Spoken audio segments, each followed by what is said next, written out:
Welcome to our annual Civic Educators Conference, the theme of which this year is the place of the Declaration of Independence in civic education. And I am delighted to welcome you. I am Matthew Brogdon, the Senior Director of the Center for Constitutional Studies, which is the home of Utah's Civic Thought and Leadership Initiative. The center and the initiative are engaged in a work which I'm glad to say we're joined in by a number of institutions across the country of renewing the civic mission of universities, especially our public universities, but all of our institutions of higher learning, and recovering what it means to equip citizens for their life as citizens and for civic leadership.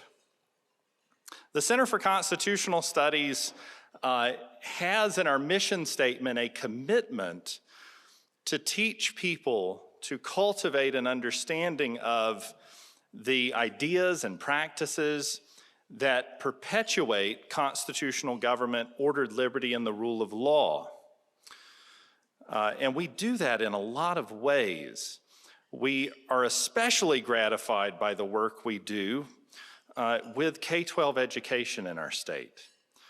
Our ambition has been to leave every teacher, civic educator in the state of Utah, and eventually beyond, with confidence as they walk into a classroom and present to their students the documents and speeches and laws that form our constitutional tradition, and to feel confident in being able to discuss those documents and those sources with their students.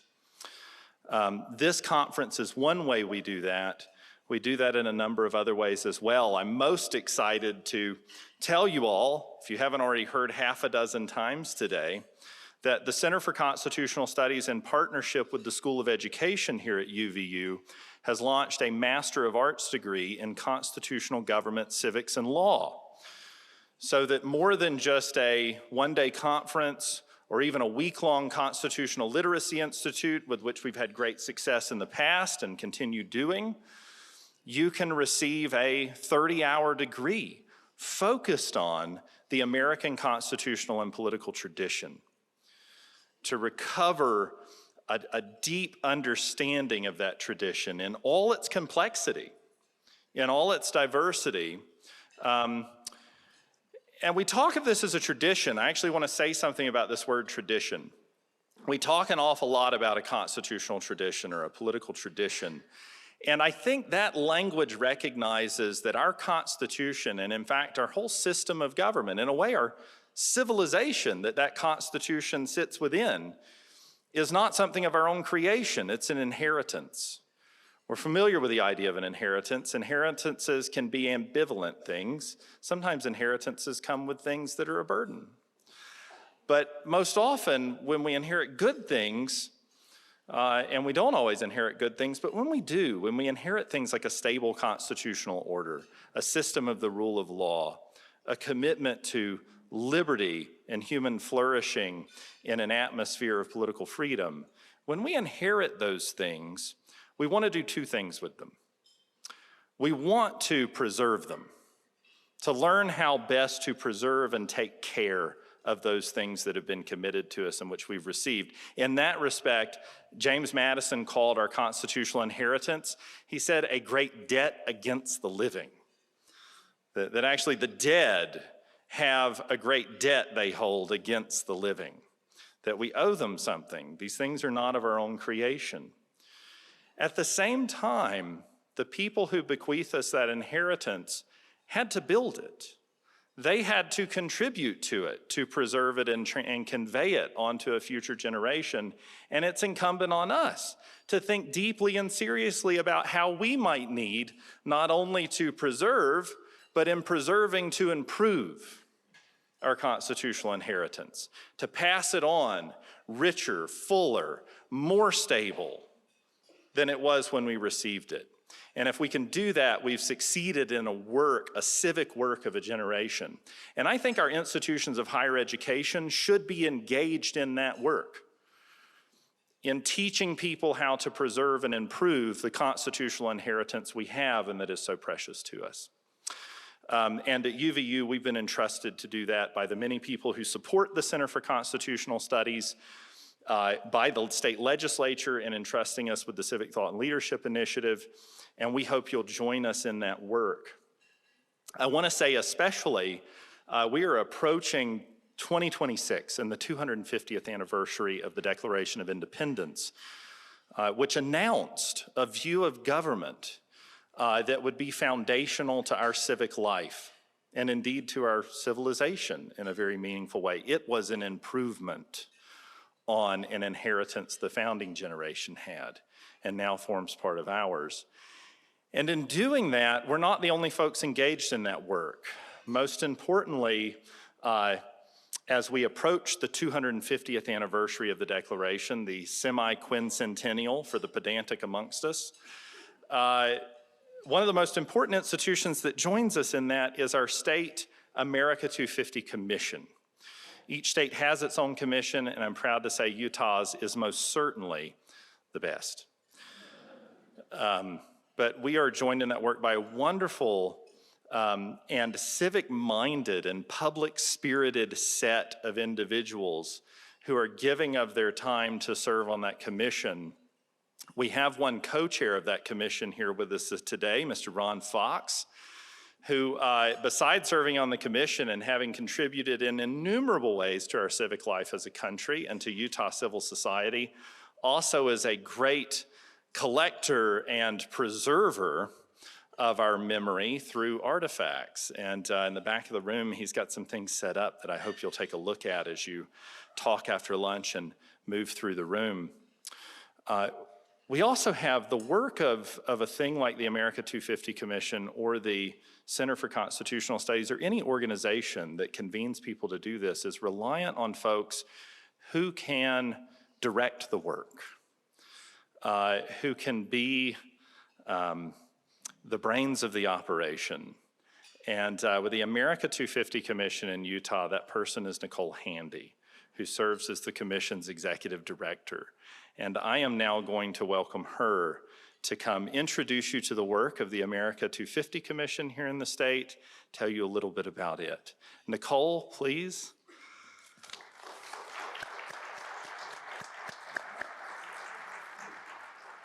Well, thank you. I have to say, I was listening to that and I thought, yes, the brains of this operation, which would be the educators in this room, is what we need for this celebration. So thank you for the introduction. Yes, I joke that my name is Nicole Handy and there's no simple way to say my position. It's like the 250th anniversary to celebrate the Declaration of Independence, you know, it kind of goes on and on. But as Dr. Brogdon said, there is a national commission, and many of you might be hearing about America 250 today for the first time. So you heard it here.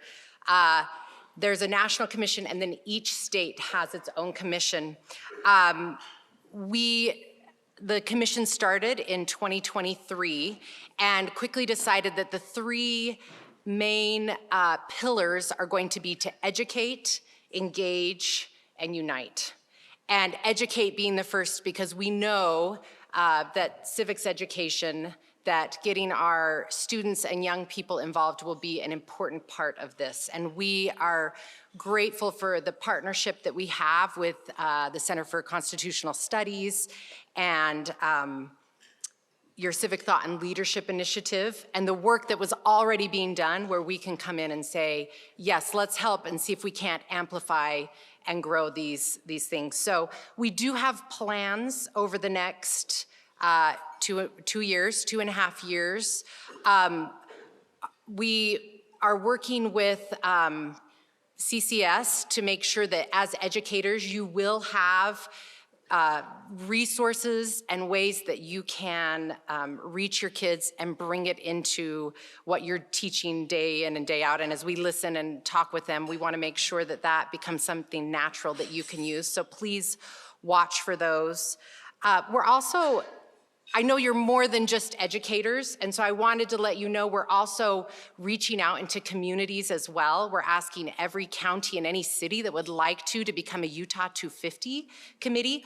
And as educators, I think that would be appropriate for you to get involved that way as well. So if you're looking for ways within your school, within your community to help continue this work with civic education and growing that, there's a natural way to do that as well. So we're grateful that we could be here today. This is the kickoff event for us as a start as we kind of move forward through the culmination of July 2026. So thanks for being here.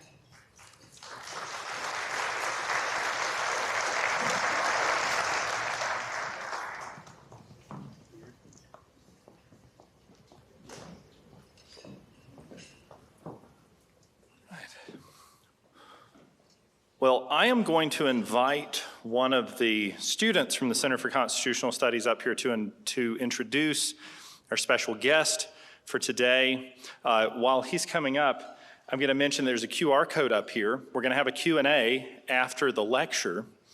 We're going to sit down, and if you would like to think about questions you'd like to pose while we're in the midst of the lecture, when we sit down for the Q&A, you can submit those questions using the QR code, and then we will select from among those to ask Jeff Rosen about as we sit for the Q&A session.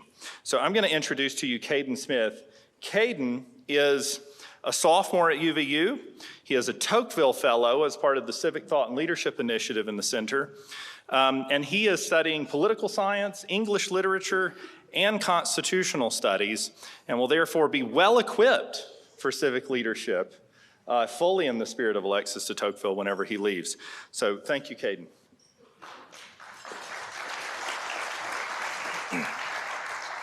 Well, good afternoon, everyone. I hope you're all enjoying your food. And I am delighted to introduce our keynote speaker for this conference, Jeffrey Rosen. Since 2013, Mr. Rosen has been the president and CEO of the National Constitution Center, where he also hosts We the People, a podcast for healthy, nonpartisan constitutional debate, which is a fantastic podcast. Look it up. He has degrees in English, all things political science, and law from Harvard, Oxford, and Yale. He is also a law professor at George Washington University and a contributing editor for The Atlantic. Mr. Rosen has also authored and edited multiple influential books ranging on topics from the Supreme Court to technology and the Constitution, including his newest book, which is out on the tables out there, The Pursuit of Happiness: How Classical Writers on Virtue Inspired the Lives of the Founders and Defined America, which was published earlier this year, and is also a fantastic book. Get your copy today. We are fortunate to have a guest as distinguished as Jeffrey Rosen with us today. Please join me in welcoming Jeff Rosen to the stage.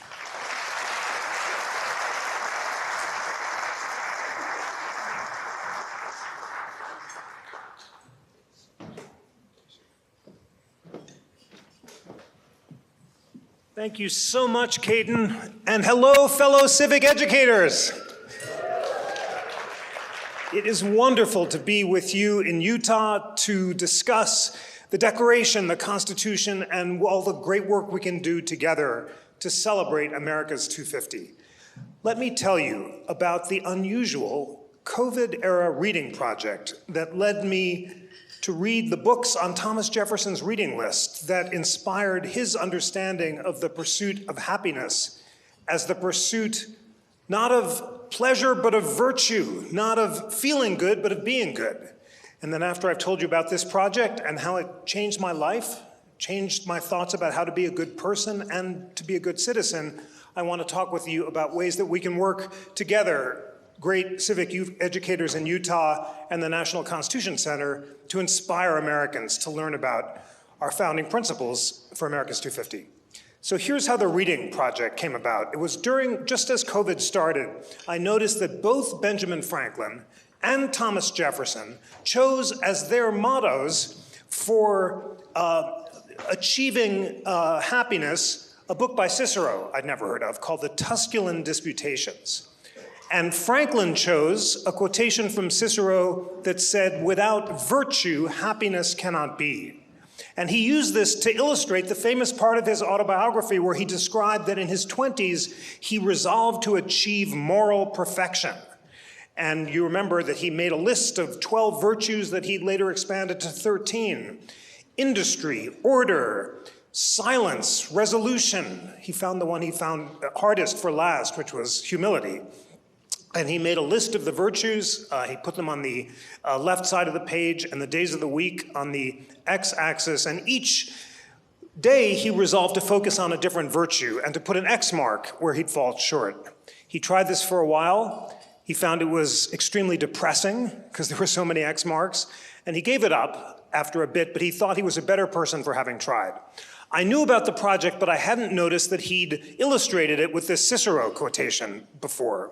A few weeks later, I was at the Boar's Head Inn in Charlottesville, Virginia, on the beautiful UVA campus, and on the wall of the hotel room was a list of 12 virtues that Jefferson had drafted for his daughters. They looked almost identical to Franklin's: silence, when angry, count to 10, when very angry, 100. Resolution, resolve to do what you ought and do what you resolve. But what I hadn't known before was that Jefferson, too, when he was asked about the secret of happiness when he was old and how to achieve it, would offer a passage from Cicero's Tusculan Disputations. And it said, "He who's achieved tranquility of soul, who's neither unduly exuberant or unduly despondent, he is the self-composed man of whom we are in quest. He is the happy man." So I thought, okay, I've got to read this Cicero because he was so important to both Jefferson and Franklin in defining happiness as the pursuit of virtue, not pleasure. What else to read? Then I found this golden reading list that Jefferson would hand out to anyone who asked when he was old about how to be educated and how to achieve happiness. He'd send this to kids who were going to law school. He sent this to his friends who wanted to be lifelong learners later in old age. And what struck me was both the range of the books and the rigorous schedule that Jefferson prescribed for reading them. The range of the books is remarkable. It includes moral philosophy and history and law and literature and science and poetry. And what caught my eye was the moral philosophy section. Sometimes Jefferson called it religion or natural ethics. And there at the top of the list was Cicero's Tusculan Disputations, along with other classical Greek and Roman moral philosophers, Marcus Aurelius, Epictetus, Seneca, as well as Enlightenment philosophers like John Locke and Francis Hutcheson and Bolingbroke and Hume. And what really struck me was that I hadn't read any of these books. And as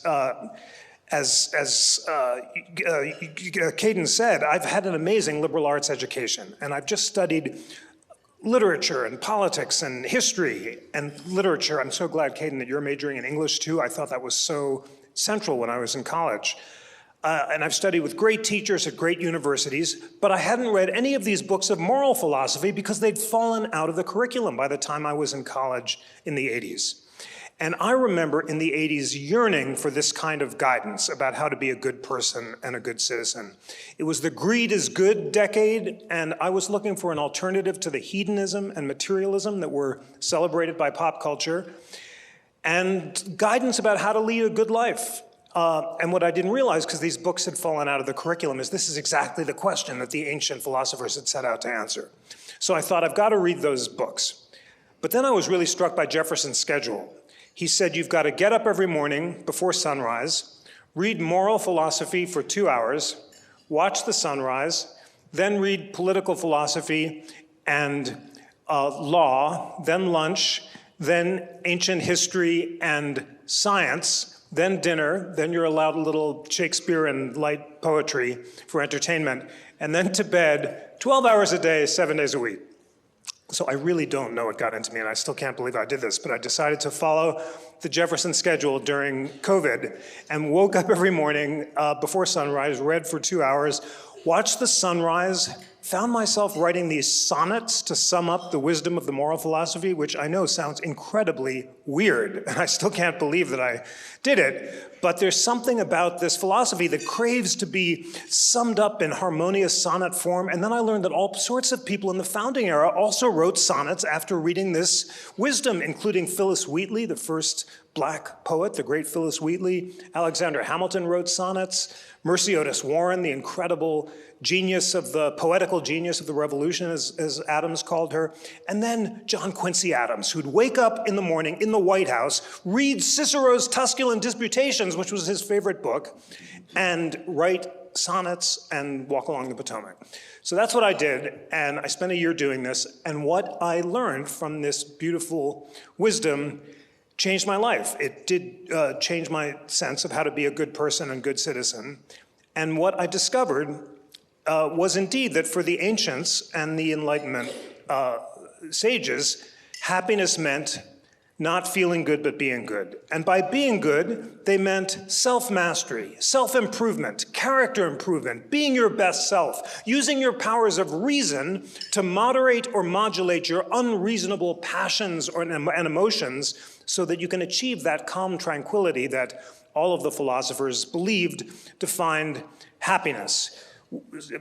Some of us may remember this from Aristotle's Nicomachean Ethics, which defines happiness as eudaimonia, good spirit.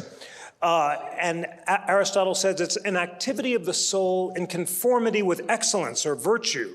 Now, because excellence and virtue aren't self-defining, I didn't quite understand what that meant until I discovered the basic distinction in Greek moral philosophy between reason and passion.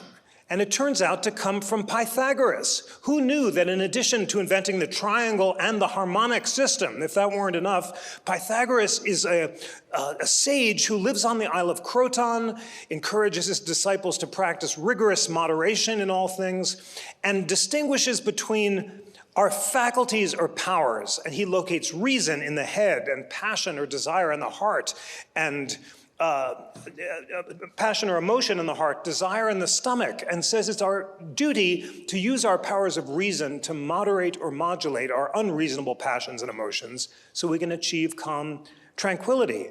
And it's that tripartite distinction that Plato popularizes in his metaphor of the charioteer, representing reason with two horses. One is noble and the other is appetitive, and the goal is to use the reason to ensure that both horses are pulling in the same direction.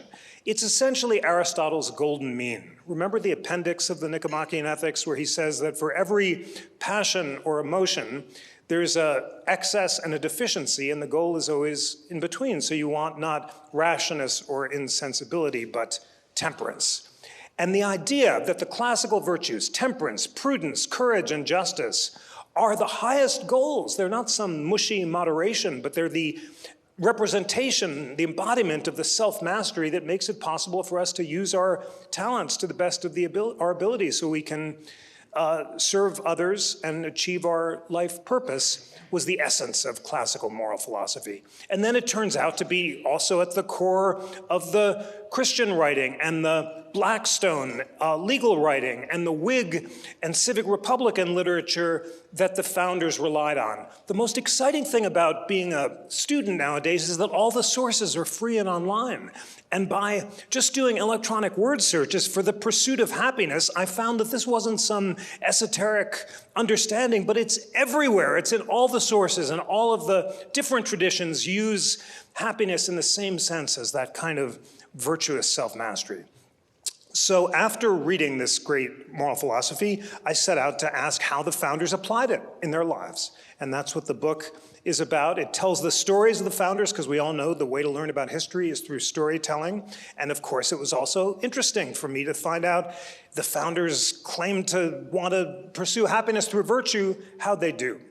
Well, what's so striking about going deep about history is that is how human they are.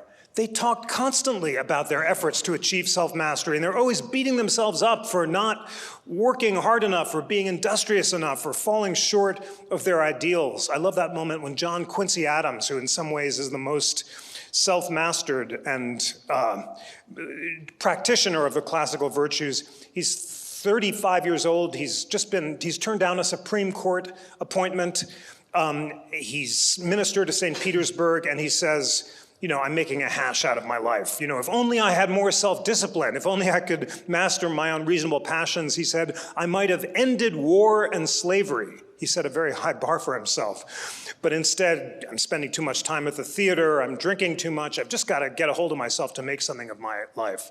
Where did he get this rigorous sense of the need to spend every day engaging in self-perfection? From his mom and dad, John and Abigail Adams. I thought that having a Jewish mom could be tough at times. Imagine having a Puritan mom. It turns out it's even more rigorous because Abigail is constantly telling John Quincy, master your unreasonable passions, don't squander your possibilities. I have the chapter on John and Abigail begins with the fact that when they first met, what did they decide to do while they were courting? To make a list of each other's faults. Not a great dating strategy. And it turns out it comes from Pythagoras. He was the guy who recommends that every night before bed you do a self-accounting. You make a list of your faults. That's where Franklin got his virtue system. So they make a list of each other's faults. John, of course, is the most famously vain and arrogant man of his time. We know from the musical 1776, I'm obnoxious and disliked. Abigail puts it very gently. She says, well, some people might think you're a bit haughty, but that's only because you're so brilliant that you're intellectually intimidating. She kind of downpedals it. And John replies, well, you should practice the piano more and read more, plus you're pigeon-toed. And she replies with great self-possession, well, I'll try to practice and read more, but a gentleman should not comment on a lady's posture. And then they go on to have one of the most beautiful intellectual and romantic and spiritual and political friendships of American history. And it's just so striking to see what deep readers they are and how from Alexander Pope and poetry and novels and moral philosophy, they're constantly trying to achieve self-mastery and urging it on their kids, which is why John Quincy lives it. Adams does find a degree of self-mastery. He is obnoxious and disliked. People mock him as his rotundity. He wants the president to be called his elective majesty. And then he falls out with Jefferson, and after the election of 1800, where the Union almost fissures at the very outset. But the most moving thing about Jefferson and Adams is that they reconcile. And Adams does find enough self-mastery and humility to reconcile with his great friend and rival. They fought the Revolution together. They wrote the Declaration together. Adams is always storming that he's not getting enough credit for the Revolution, and Jefferson is getting all the credit. But after that, and after the first party system almost breaks apart the Union, they reconcile. Abigail sends a lock of her hair to Jefferson through Benjamin Rush, and they begin to correspond again. And what do they want to talk about when they're old? Books. It is so moving that these great men in their old age are still learning and growing and keeping up their youthful habits of daily reading. And Adams is so excited when he learns that Pythagoras, the founder of Greek moral philosophy, may have traveled to the East and read the Hindu Vedas and the Bhagavad Gita, but he's not sure that the English translation of the Bhagavad Gita, which has just been completed, got to Joseph Priestley in time for Priestley to write his comparison of Eastern and Western spirituality. And Jefferson says, good news, Priestley lived, he finished the book, I'll send it to you. Adams is so excited that he's going to get this book. And he says, this will show that the central insight of the East and West, the importance of self-mastery and spiritual self-improvement, are the same. Adams says that the central lesson of the Bhagavad Gita, renounce and enjoy, renounce attachment to external events and enjoy eternal salvation, is the same as the Stoic dichotomy of control, which says that we should stop trying to control stuff we can't control, which is other people's thoughts and emotions and actions, and just focus on the only thing we can control, which is our own thoughts and reactions. And Adams sums this up into his mature spirituality, which he attributes to the hymn of Cleanth, love God and all his creatures, rejoice in all things. It's just this extraordinary synthesis of the common spiritual wisdom of the East and West, which Adams gets from his own deep reading.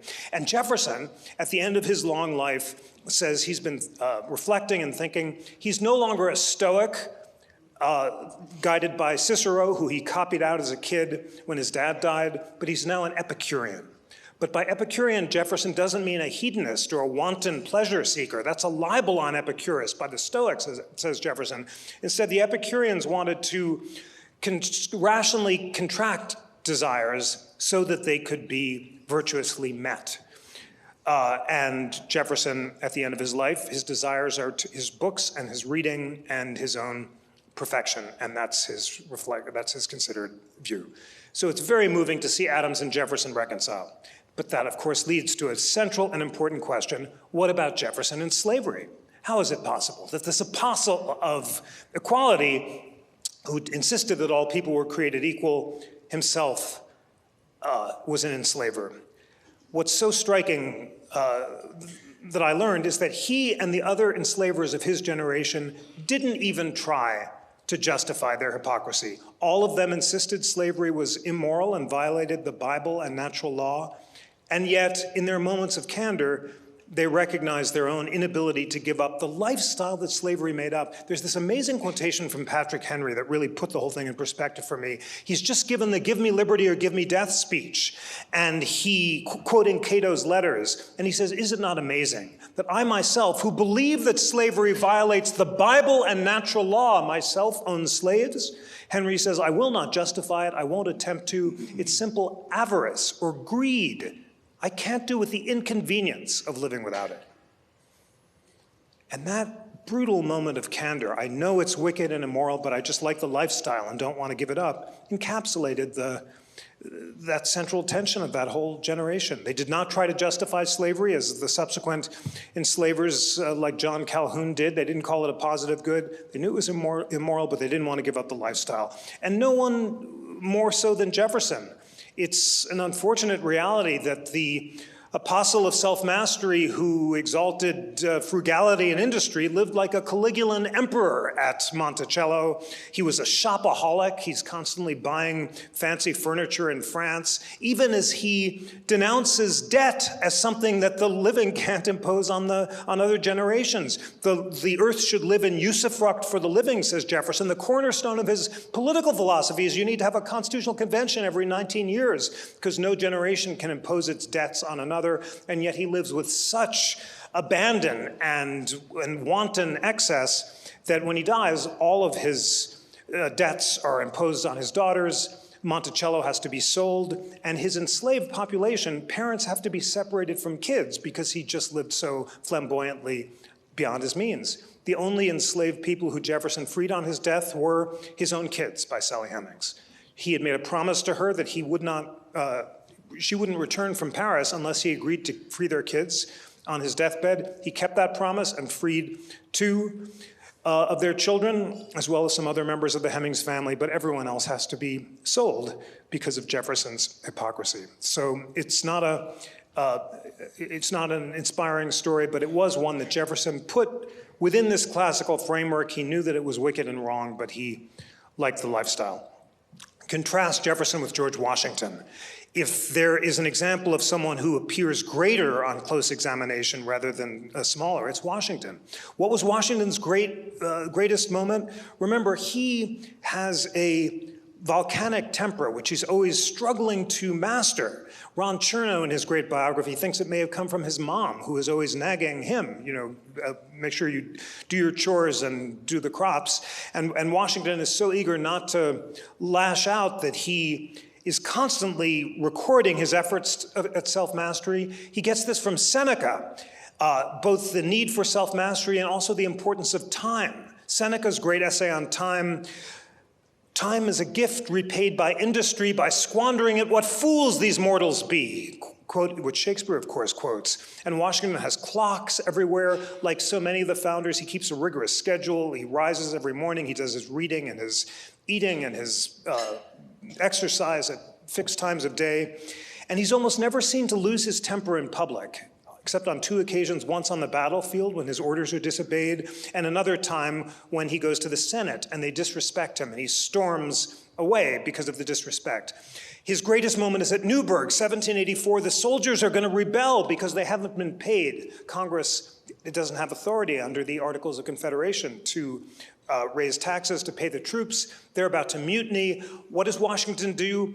He returns to classical wisdom. He has staged for the troops his favorite play, Addison's Cato, praising the calm virtues of mild philosophy. And then Washington mounts the Temple of Virtue, which is a wooden stage that's been constructed for him. And he appeals for patience, exalting the classical virtues, and says, just hold on, and I promise that you'll get paid.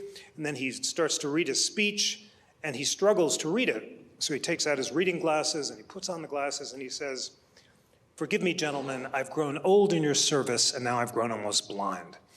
And the soldiers weep. They've never seen the great Washington confess weakness before. But it's all within this extraordinary, mindful effort to achieve self-mastery that Washington's greatness consists in. And that's why he's the greatest man in America, because he shows up at the Constitutional Convention, and the fact that everyone knows that he will be president allows them to create a strong presidency, and of course he gives up office following Cincinnatus's example, always mindful of the classical example. The farewell address is a warning against faction. The new nation is up and running, and Washington is afraid of the new rise of the Federalist and Democratic Republican parties led by Hamilton and Jefferson, and fears that if America descends to faction, we may go the way of Greece and Rome, where citizens surrender their liberties in exchange for cheap luxuries and exalted popular demagogues to set themselves up as imperial dictators, as Caesar did. And Washington says the solution is civic education. He wants to create a national university where people will come from across the country and study two things: the principles of the science of government and the habits of civil dialogue, so they can learn to disagree without being disagreeable. It's exactly what this great Center for Constitutional Studies at this great university is set up to do, to teach those two things: the principles of government and the founding, and the habits of civil dialogue. And Washington says that if citizens from across the country can set aside their partisan differences and geographic prejudices and converge to learn these principles, then the republic will be saved. He's not sure at the end of his life whether it's going to work, and neither are most of the other founders. Jefferson fears civil war over slavery. Hamilton wants a stronger executive. Only Madison is a little more optimistic because he has faith in education and in the possibility of that personal self-government can lead to political self-government. And once I realized that, I read the Federalist Papers in an entirely new light. The Federalist Papers are a manual for public happiness, which is a phrase that Madison and Hamilton use constantly. Madison's been reading a trunk full of books that Jefferson sent from Paris about the failed democracies of Greece and Rome. He comes to the Constitutional Convention saying, with fears of Shays' Rebellion in Western Massachusetts, where farmers are mobbing the armory because they can't pay their debts, and they want paper money to allow them to overcome the incredible inflation of the Revolutionary period. Madison is afraid of these populist uprisings. And he says, in all large assemblies of any character composed, passion never fails to wrest the scepter from reason. Even if every Athenian had been Socrates, Athens would still have been a mob. He's very concerned about direct democracies like the Athenian assembly, where 6,000 people deliberate together, and they're seduced by the demagogue Cleon, who leads people heedlessly into war. Madison, though, is able to turn on its head Montesquieu's idea that you can only have republics in small territories where people can deliberate face to face. Madison says the new system of representation will make it possible to have a republic over a relatively large territory. And then he says that the large size of America will have another benefit. Because it's so big, it'll be hard for mobs to discover each other, and by the time they do, they're going to get tired and go home. They just won't have a chance to really do their mischief. But the whole thing for Madison turns on media technology. And Madison is very excited about a new media technology, the broadside press, that will spread arguments like the Federalist Papers and the Constitution and the Declaration slowly across the land. Citizens will read the Federalist Papers, they'll discuss them in their coffee houses, they'll deliberate with their representatives, and reason will slowly diffuse across the land. Madison's excited about a new class of journalists and politicians that he calls the literati, who will help citizens receive the cool voice of reason through this marvelous new technology involving deep reading and reflection. Friends, when I describe Madison's hope, you realize the seriousness of the challenge that we face as civic educators today, because the idea of media technologies slowly diffusing reason through deep reading, of course, seems chimerical. Today, on social media, posts based on passion travel further and faster than those based on reason. Enraged to engage is the business models, and conspiracy theories and unreason are rampant. It is important to recognize how much for Madison and Hamilton and all the framers turns on the individual self-mastery and deep reading of individual citizens. And although there's much to be concerned about in today's media environment, I must say how exciting it is to be a reader and a learner today, because all the primary texts are free and online. When I was a kid, I went with my mom to the Library of Congress in DC, to the Thomas Jefferson Building, which I think is the most beautiful in all of DC. It's got these beautiful statements about reading. The fountain of wisdom flows through books. Authors are the legislators of the world. I was so full of wonder when I was a kid at the thought that all the books in the world were in that beautiful place. Well, today they're just free and online. And it just blows my mind with excitement and wonder that I was able to write this whole book and do that crazy reading project just sitting at home on my couch. And now I carry all the books in the world on my iPhone, and all I need is the self-discipline to read them. And now I'm going to share with you the biggest takeaway for this project for me, this completely weird and unexpected reading project. It got me back into the habit of deep reading. I'd fallen out of the habit of reading books that were not related to my deadlines or my job or whatever I had to do, tomorrow, or not to mention this addictive blogs and newspapers and Twitter, which is, I'm just enchained to and addicted to. So after this year of reading, I developed a new rule, which is that when I wake up in the morning, I'm not allowed to browse or surf until I read. And I'm not catching the sunrise every morning. I don't want to be a virtue monger and pretend that I'm still following the Jefferson schedule. But I do have a rule that I can't browse or surf until I read. And it's just changed my life. I can't tell you how exciting it is. I've read a lot of books. I just, 2 days ago, turned in a new book on how the battle between Hamilton and Jefferson has defined all of American history. And it's an incredibly exciting window into history, and I can't wait to share it with you. And I still can't believe I wrote that either. And it's just because in the morning, I just have to, it's about, an hour or two in the morning of reading and writing, and it's just changed my life. So I've become an evangelist for the transformative power of deep reading. I do think that this is the greatest challenge that we face as educators. It's that kids are not reading and adults aren't reading either. I was so moved when my my law school teacher, Akil Amar, said that his students at Yale Law School are not reading books. I mean, what hope could there be for less privileged kids who don't have those incredible advantages? But, I know, just speaking for myself and my friends, as adults, we know we're not reading either. So this is within our power, and redeveloping these habits of reading is important. We can do it in the classroom by reading primary texts aloud. And I know that I've been talking to some of you who are doing just that. Read the Federalist Papers to the kids, or take the primary texts and use it as an opportunity for reading, and it's just transformative. And now I want to tell you about some stuff the National Constitution Center is doing that I'd love to work with all of you to bring into the classroom. We've just launched a new version of the Constitution 101 course that some of you have discovered with Khan Academy. And it's just so exciting. We've convened the greatest legal scholars and historians in America, liberal and conservative, of diverse perspectives, to teach the Constitution free and online to high school kids. it's just thrilling. Robbie George and Heather Gerken and just everyone. It's like just the scholars are amazing.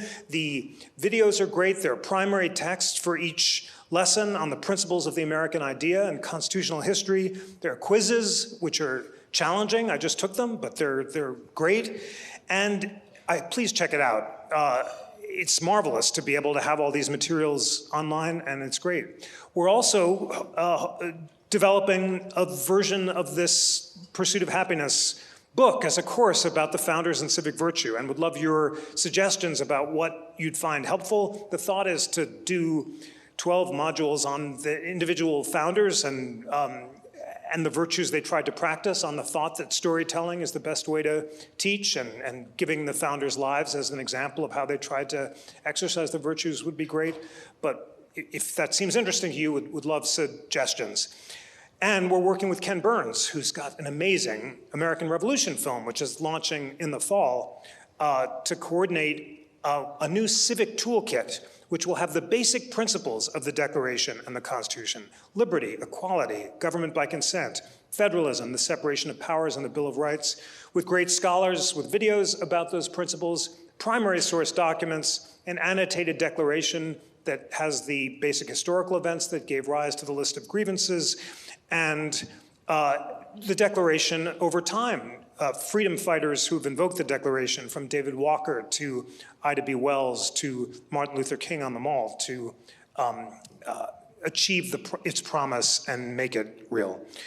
So that's exciting. If any of you is interested in working with the National Constitution Center, and I want to talk to the UVU folks, I think we can coordinate our efforts and create opportunities for teachers to share materials and then to coordinate in culminating events in Philly for 2026. I think that'd be great, so more to come there. But I want to end before we begin our Q&A by emphasizing what an exciting opportunity we have to bring this nonpartisan teaching of American history to people across America. This is an extraordinarily polarized time, as we know. And we are not, as a nation, going to agree about politics, and therefore we're not going to talk about politics in our teaching. But we can indeed converge around the centrality of the principles of the American idea, which have always been essentially contested. That was so exciting about the Hamilton and Jefferson book. The basic battles between Hamilton and Jefferson about national power versus states' rights, liberal versus strict construction of the Constitution, and democracy versus rule by elites were the very same ones that led to Hamilton and Jefferson's initial battle over the Bank of the United States, and have defined America's political parties and our battles on the Supreme Court ever since. It's remarkable to see how specifically both political parties and justices at all the key points of American history invoke Hamilton and Jefferson by name, often switching their allegiance from one to the other based on the politics of the day. So the 5 transformative presidents, constitutionally transformative presidents in American history, Jefferson, Jackson, Lincoln, FDR, and Reagan, all invoked Hamilton or Jefferson to herald their transformative visions and were able to persuade their political parties to go along. It's just a great way of following the golden and silver threads that are interwoven in American history between the principles of Hamilton and Jefferson. And although it's not a clean story, history is messy and complicated and challenging, it's ultimately an inspiring one about the necessity of the battle itself. Hamilton and Jefferson may have betrayed their principles, but they gave America the gift of principles to betray, and all of the great founders and second founders and freedom fighters at every point in American history have recognized that when politics are unconstrained by principle, then violence results. That is why it's so urgently important to study the principles of the Declaration and the Constitution, because they're what keeps us from descending into violence and civil war. It's been thankfully, violence and insurrection have been rare in America, as the great historian Richard Hofstadter noted. They're noted more for their rarity than their common nature. But what keeps us from violence is that battle over principle, the productive tug of war between the principles of Hamilton and Jefferson. Let me end with an amazing Jeremiad that John Quincy Adams gave. I had a great college teacher, Sack Van Berkovich, who wrote a book called The American Jeremiad, and he noted that from the very earliest days of the Puritans, who would denounce America for having abandoned their covenant with God in the same way that the ancient Israelites had abandoned their covenant with God. American patriots at every point in American history have used that form of calling out America for falling short of our high constitutional ideals and always calling forth the possibility of future redemption. There's that great Jeremiah that Joseph Warren gives right before the Revolution, where he dresses up in a Roman toga and denounces the people of Boston for surrendering their liberties to cheap luxury, and warns that we're going to go the way of Rome unless we keep the principles of the Declaration and the Constitution. And John Adams tells John Quincy that he's been rereading the history plays of Shakespeare and is so convinced that history of England is the story of how, when England abandoned its devotion to the Magna Carta and habeas corpus, then violence results. And then John Quincy Adams, on the Jubilee of the Constitution in 1839, gets up and gives this unbelievable speech. He first notes that the whole history of America until then has been a battle between the principles of Hamilton and Jefferson, between states' rights and national power, liberal and strict construction of the Constitution, union versus state sovereignty. And then Adams warns of civil war, which is on the horizon. And he warns that unless Americans learn about the principles of the Declaration and the Constitution, then violence will result. And then he quotes the book of Deuteronomy, and he says, of the principles of the Declaration and the Constitution, put these principles as frontlets between your eyes, bind them upon your hands and your arms, whisper them to your children before they sleep, make them the principles of your political salvation. It's extraordinarily powerful, and that's how urgent John Quincy Adams thought it was for Americans to learn about the principles of the Declaration and the Constitution. And I think we all think that too. We're all teachers of the Constitution and history. We all love history. We've studied American history. We know that it's not an uncomplicated story, but it's rooted in our best ideals in teaching about the Declaration and the Constitution. So that's just what we're gonna do together leading up to America 250 and beyond. This journey that we have together is looking forward to the 250th of the Constitution in 2037 and beyond. I sense in the air here a new energy, a dedication to teaching these founding principles in a nonpartisan way, because we all know that this is what's going to hold America together. This isn't just some feel-good civics exercise. It's urgently important to teach these principles. Plus, it's extremely interesting. It's so exciting to study history, and it's such a great time to do it. So that is why I'm so honored to be here, and I'm very much looking forward to our work together leading up to America's 250. Thank you so much.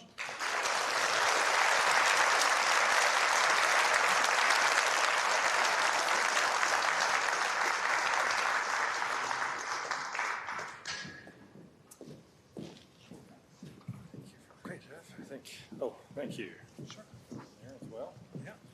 Well, thank you for that. We're going to take the time that we have remaining and allow our audience to ask a few questions. For all its drawbacks, one of the wonderful things that QR codes and electronic communication has done is made very efficient, this kind of thing. So we have quite a lot of questions from our audience that I'm going to ask you. Now, I want to start with, someone asked, said civic, this is from Cameron, said civic republicanism puts a high premium on civic virtue as necessary to maintain Republican government. And I think you've articulated that in a very powerful way. Cameron asked, what are the best mechanisms of government to propagate virtue in citizenry? Is it best done in educational settings? Great, wonderful. Oh, we got to switch there. I'll give you this one. It's a wonderful question.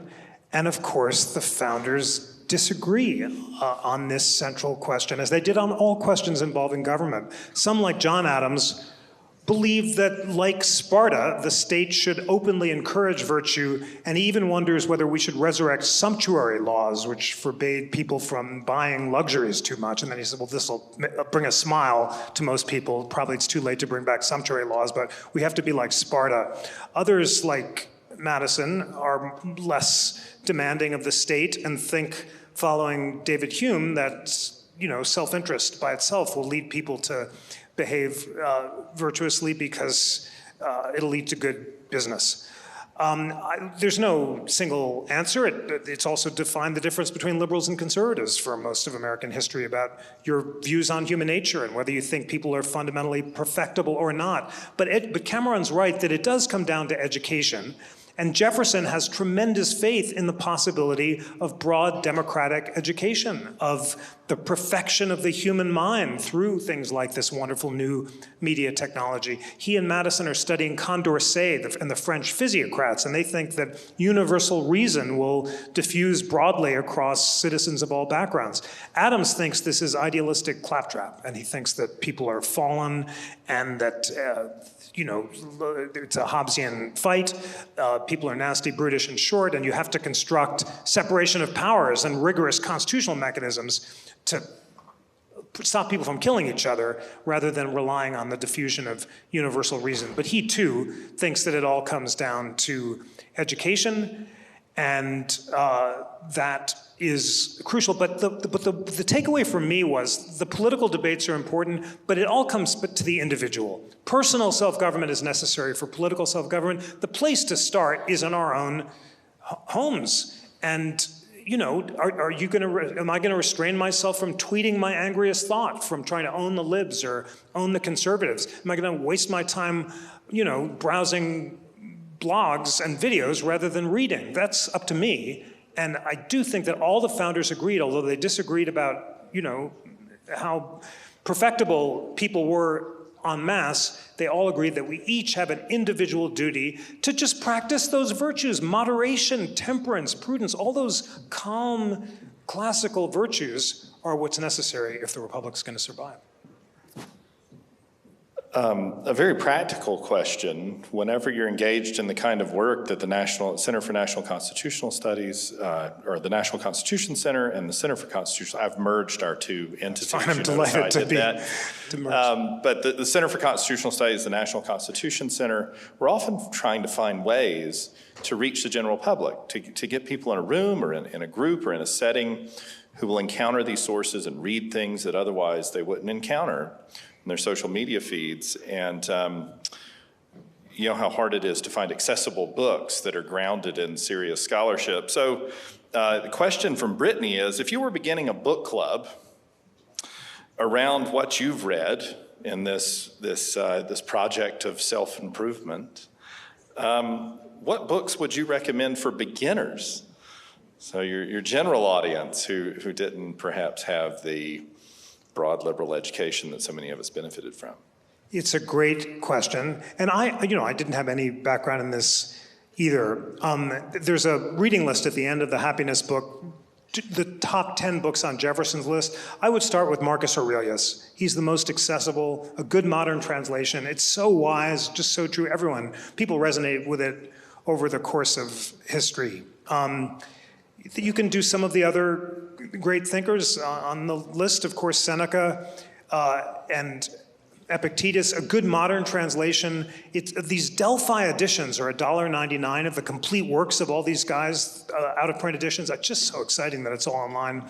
So you can start there, or with any list of good books. But I do want to say, I am so inspired by how Americans of all backgrounds are hungry for this kind of deep reading. Among the most moving book talks I've given recently, a guy called Frank Martin convened 500 retirees in a church in Elkhart, Indiana, to talk about founding virtues and the pursuit of happiness. And 500 people showed up to talk about the founders, to share their own morning reading habits. Some people use it for reading, prayer, creative work, some non-browsing productive activity. And it was just so deep. Another event like that in a bookstore in Cooksville, Tennessee, also in the local church. I think Americans are hungry for this. I know that there are a whole lot of readers out there, and just let's not, so much of the founders' hope was just that citizens actually would take advantage of the opportunities and responsibilities for deep reading and self-improvement. I think we can really spread a lot of light. So a question about Tocqueville. It's been mentioned a lot today. And Chris asks, what are your thoughts on Tocqueville's writings about democratic despotism? Is today's America what he predicted? First of all, congrats on your wonderful Tocqueville Fellowship. I met two of your great Tocqueville Fellows this morning, and one of them helped me understand that one of the big debates at the time of the founding was between the Federalists are afraid of merging law and equity because they think that'll allow judges to be liberal constructionists and make up new rights. And it was that same debate about liberal and strict construction that gives rise to both Hamilton and Jefferson's debate and our current debates about Roe v. Wade. So that was a great insight. Tocqueville, when he talks about self-interest properly understood, he means the classical definition of the pursuit of happiness. He read the Stoics, and by self-interest properly understood, he means when citizens reflect on what's in their long-term interest and happiness rather than their short-term gratification, they'll come to realize that the answer is self-mastery. It literally is the definition of the pursuit of happiness that he's getting from the classical authorities. He thinks that the way to achieve it in America is through deep reading and education and through the spirit of religion, which he thinks will encourage self-mastery on a wide scale. But he's afraid that the rise of the legalization of manners and the hunger for status and equality that makes people constantly thinking in terms of group status rather than individual self-mastery may undermine the entire experiment. And our current vexations with status-based politics are perhaps confirming Tocqueville's fears, as are his fears about the legalization and bureaucratization of society, which has distracted people from this quest for individual self-improvement and self-mastery. It's the most interesting and challenging question, I think. Why did this classical understanding just drop out of the culture in the 1960s? Just before I started going to college, happiness came to be, let it all hang out, you do you, self-gratification, not Tocqueville and the Stoics, impulse control, delayed gratification. The classical understanding is the marshmallow test at Stanford. Those 5-year-olds who are either, if they wanted one a marshmallow immediately, they got one, and if they could wait for 15 minutes, they got 2. And the kids who could wait did better in later life. They were better in school and better in their careers. And that's what the pursuit of happiness is. That's what self-interest properly understood is. And we came to gratify impulse granting or immediate gratification rather than delayed gratification. So it's a very big and complicated question why that fell out of pop culture. We are seeing many of the dangers that Tocqueville predicted, and how to get it back is a big challenge and responsibility for all of us. So we've talked a good bit about education being a solution here, and we all have something in common. We're all part of institutions that are engaged in some kind of civic education at the K-12 level and higher education, philanthropically, in terms of public nonprofits. Trust in those institutions has been declining. We're suffering the same sort of decline in public trust that many of our other political institutions have suffered.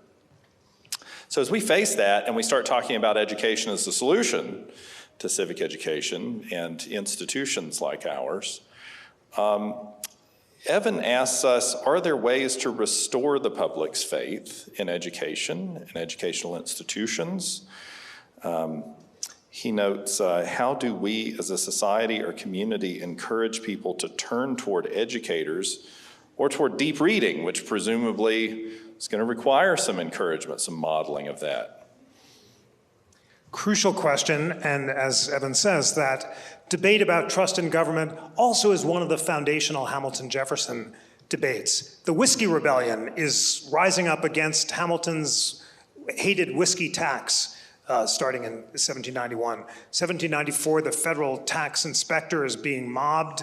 Hamilton's solution is, first of all, going out on horseback with himself at the head, as he always wanted to do, but also he thinks that citizens have a duty to trust the government, and they can express their dissent at times of election, but in between, you've got to entrust broad authority to government officials. Jefferson disagrees. He says a little rebellion every now and then is a good thing. He has some really chilling language about how the blood of patriots has to fertilize the soil of liberty or something, kind of approving of the French Revolution. And he thinks that even insurrection every now and then is a good thing. He wants the insurrectionists to be pardoned. He doesn't encourage open law breaking, but he's far less enamored of the idea that there's a duty of confidence. He says, far from confidence, we have a duty to suspect government power because there's an irretrievable tension between liberty and power. So the debate goes way back, and it's not like all the founders agreed that we're supposed to trust institutions, because they very much didn't agree about that. But it is also true that some degree of confidence that institutions are not shadowy conspiracies that are subverting liberty, but in fact are thoughtful people deliberating in a civil way, is what the whole Constitution relies on. The whole Constitution is a platform for civil dialogue. A Constitution is made for people of fundamentally differing points of view, as Justice Holmes said. And unless we can set aside our partisan allegiances and suspicion enough to talk to each other thoughtfully and to engage in those virtues of moderation and temperance and prudence and so forth, then war is the result. So what to do? Of course, there's no easy solution to the mistrust that all institutions are experiencing. However, once again, I think that the silver bullet, the beautiful thing that makes our modern age so wonderful is primary texts. People are suspicious about facts. They don't trust media institutions to be nonpartisan, with good reason nowadays. Read the text yourself. Go and read the Federalist Papers, read the primary documents, and discuss them.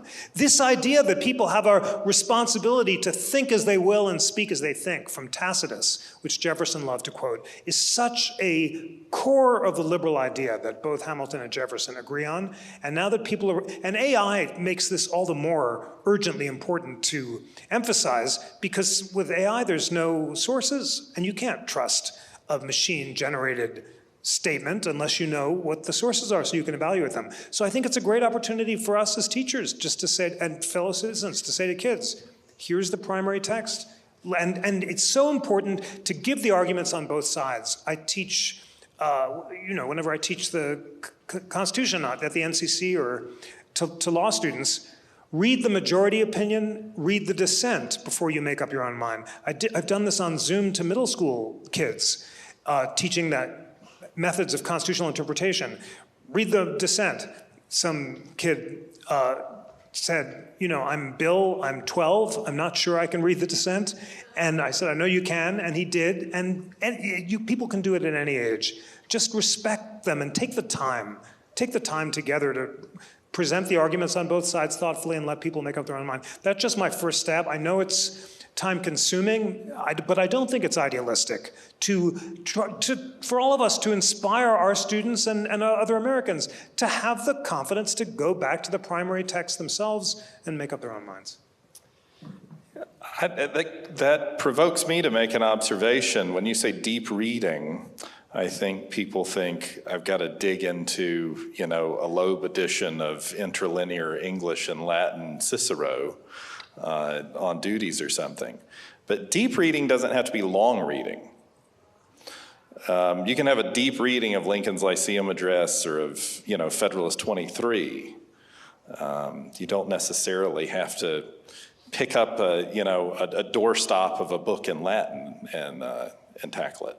Completely. And that's the beauty of these primary texts. Short excerpts are great. We've put excerpts online at the National Constitution Center in this new Founders Library, selected by liberal and conservative historians at every point in American history. It's just marvelous. And the other thing is, these texts are so beautifully written. It's so beautiful to read something like the John Quincy Address or the works of Emerson or the Federalist Papers. Take up Federalist Papers. Deep reading just means being totally tuned in and listening to each word. And therefore, doing it out loud is great. I think Audible is a great way to deep read, too. Some people, and kids and adults, prefer listening to text, and that's fine, too, as long as you're not distracted and not browsing or doing something else. If you're totally focused on the words, reading it out loud. And then once you have the experience of reading out loud together, then kids get turned on to doing more reading of their own. So let's just, I mean, what an exciting time we live in. All the texts are online. The fact that all the music in the world is online, it just blows my mind. I just want to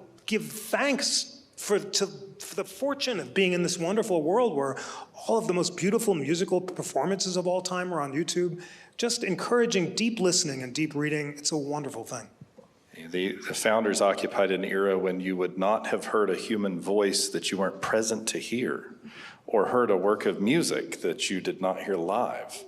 There was no way to hear Beethoven without a symphony to play it. It's incredible. You see John Adams saying that a constitution should be like the music of Handel's Messiah, and when it's played badly, it tears your ears asunder, but played harmoniously, it creates the glorious harmonies that the Constitution itself would mirror. You know, you have to wait for the Messiah to come to Boston. It's now, all of it is here. It's just incredible. It's so exciting. And it allows even more learning and growth. Those schedules of the founders are very daunting. What's important, look, my COVID reading project was nuts, and I'm certainly not going to do that again or even require that, but just maximizing the hours of the day that we're spending on deep reading or deep listening is actually easier now than ever, just with self-discipline and back to personal self-government, the self-discipline to actually read rather than browse. That's the pursuit of happiness. So speaking of deepness, I have a somewhat deeper question for you from Kirsten. Asked, does happiness or freedom as self-mastery put undue emphasis on the individual at the expense of relationships and community? And she continues, elaborates, could we imagine a role for specific love, empathy, or self-sacrifice? I might throw mercy in there too, as part of this ethical scheme. And what do you think of the fact that those things didn't make the list for these folks engaged in that project? Crucial question, theological, spiritual, and philosophical. Obviously, there's lots to say about it, but the first thing to say is that the classical philosophers did not neglect the common good or agape. Love is, of course, a Greek ideal. And even the Stoics, who are pretty rigorous about their emphasis on self-mastery, insist on the duty of concern to others and public service. And of course, the whole point of Stoical self-mastery is to subordinate the selfish egoism of the individual to serve the greater common good. And far from being solipsistic or encouraging monastic withdrawal, there's a responsibility. The reason that we have to master our talents is so that we can serve the common good to the best of our abilities, the res publica, rather than our own private ambition and interest and greed. And of course, this is also reflected in both Christian and Jewish theology, which emphasizes the duty to love our neighbor as ourself and to achieve that service to the divine through service to others. So, much more to say also about how exactly to achieve it, but it is crucial to realize that this isn't just some academic exercise, or is it an effort to go up to a monastery and just read for its own sake. The whole point is to serve the common good. Well, Jeff, I want to thank you for coming and joining us today. I want to thank our audience for joining us. This has been this project of yours that started out so personally has really been a great boon to the rest of us, that we've gotten to benefit from this meditation and see an aspect of the American founding, of our constitutional inheritance, and the civilization that surrounds that, the founding, that perhaps we don't often see. And we thank you very much for introducing that to us, and thank you all for joining us. Please join me in thanking Jeff for coming.